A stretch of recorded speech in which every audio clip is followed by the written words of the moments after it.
நம்ம இன்றைக்கி கொஞ்சமாக பருப்பு முருங்கைக்காய் வச்சு ஒரு குழம்பு பண்ண போகிறோம். வாங்க வீடியோக்குள்ளே எப்படி பண்ணலான்னு பார்க்கலாம். பூண்டு போட்டுக்கலாம். நான் 3 தக்காளி எடுத்திருக்கேன். மஞ்சள், உப்பு போட்டுக்கலாம். காயப்பொடி போட்டுக்கலாம். ஜீரகம் போட்டுக்கலாம். இது என்னோட ஸ்டைலில் நான் பண்ணுறேன், வீட்டில் பண்ணுறது மாதிரி. கொஞ்சமாக கருவேப்பிலை போட்டுக்கலாம். கொஞ்சமாக பருப்பு வேகிறதுக்கு தண்ணி ஊற்றிக்கலாம். பாருங்கள், தண்ணி ஊற்றி இவ்வளோ ஆயிடுச்சு. இது பருப்பு தக்காளியெல்லாம் நல்லா வெந்து இது கடையணும். கடைஞ்சதுக்கப்புறம் தான் நம்ம முருங்கைக்காய் இது பண்ண போகிறோம், ஆட் பண்ண போகிறோம்.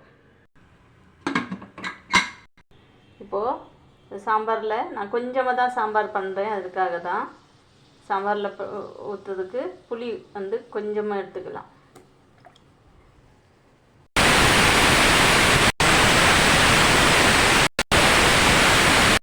வானலி வச்சுக்கலாம். சாம்பாரில் நான் சாம்பார் பவுடர் சேர்க்குறது கிடையாது. வெந்தயம், ஜீரகம் வறுத்து பிடிச்சி போடுவேன்.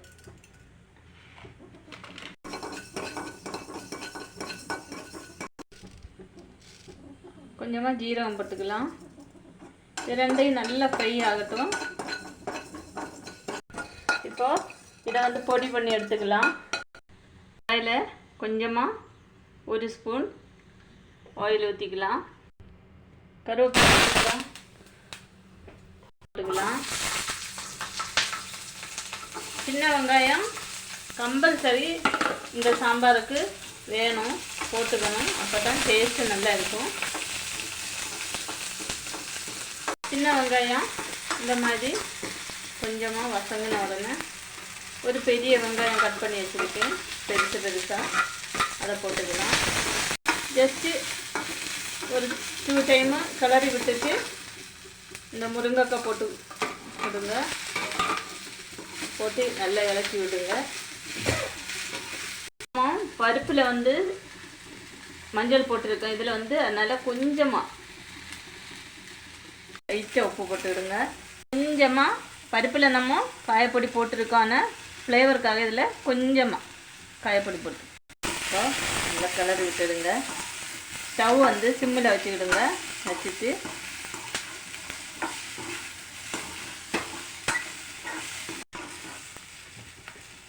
இப்போது ஒரே 1 ஸ்பூன் மல்லிப்பொடி போட்டுக்கலாம்.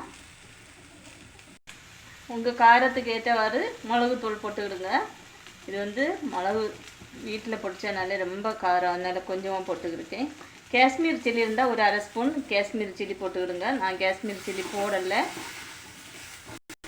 இது பச்சை வாசம் போகிறது வரைக்கும் நல்லா கிளறி கொடுத்துக்கலாம். முருங்கைக்காய் ரொம்ப நேரம் போட்டு வசக்கக்கூடாது. அப்படி வசக்கினீங்கன்னா குக்கரில் நீங்கள் ஒரு விசில் அடிக்கும்போது ஒரு விசிலுக்கே நல்லா குழஞ்சி போயிடும். அப்படி பண்ணக்கூடாது. லைட்டாக ஒரு பெரட்டி இந்த மசாலெல்லாம் போட்டு லைட்டாக பெரட்டிட்டு இறக்கிட வேண்டியது தான். அவ்வளோதான். இப்போது பருப்பில் வேக வச்ச பருப்பை கடைஞ்சி அதில் போட்டுக்கலாம். இப்போது இது பருப்பெல்லாம் நல்லா வந்துடுச்சு. நல்லா கடைஞ்சி விட்டுக்கலாம். பாருங்கள், நல்லா இப்படி கடைஞ்சி எடுத்துட்டு ஆல்ரெடி லைட்டாக மசாலெல்லாம் இது பண்ணியிருக்கேன் பாருங்கள், அதை போட்டு விடுங்க.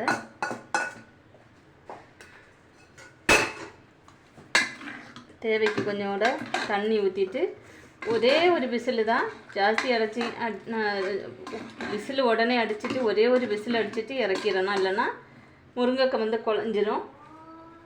இப்போது புளி தண்ணி நம்ம ஊற்றிக்கலாம், கரைச்சி ஊற்றிக்கலாம். இந்த மாதிரி இந்த அளவுக்கு தண்ணி வச்சுக்கிடுங்க. இதுதான் என்னுடைய கொஞ்சம் வித்தியாசம், சேஞ்சஸ் இருக்கும் இந்த சாம்பாரில். நான் பண்ணுறதானே இது. கொஞ்சமாக மல்லி இலை போட்டுட்டு ஒரே ஒரு விசில் அடிச்சுட்டு நெக்ஸ்ட்டு இறக்கும்போது மல்லி இலை போடுறோம்.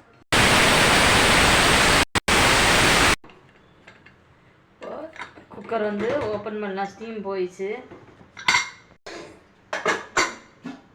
பாருங்கள், முருங்கைக்காய் பக்குவமாக வந்திருக்கு பாருங்கள்.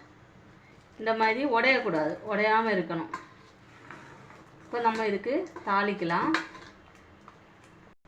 இது வந்து ஜீரகம், வெந்தயம் நம்ம வறுத்தோம்ல, வறுத்தது பொடிச்சு வச்சுருக்கேன். இவ்வளோ வந்து போட்டுக்கலாம். தண்ணி தேவைப்பட்டால் உங்களுக்கு கொஞ்சமாக ஊற்றிக்கிடுங்க. நான் வந்து சாம்பாருக்கு எதுக்குமே சாம்பார் பவுடர் சேர்க்குறதே கிடையாது. நல்ல வாசனையும் சூப்பராக இருக்கும், டேஸ்ட்டும் நல்லா இருக்கும். இந்த மாதிரி சாம்பார் வைக்கும்போது லாஸ்ட்டில் வந்து இப்படி வறுத்து பொடிச்சு ஜீரகமும் வெந்தயமும் போட்டுக்கணும்.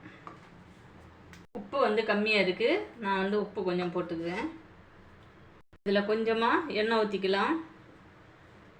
தாளிக்கிறதுக்கு கடுகு போட்டுக்கலாம், காஞ்ச மிளகா போட்டுக்கலாம், அப்படியே கருவேப்பிலை போட்டுக்கலாம். அவ்வளோதான், தாளித்து ஊற்றிக்கலாம்.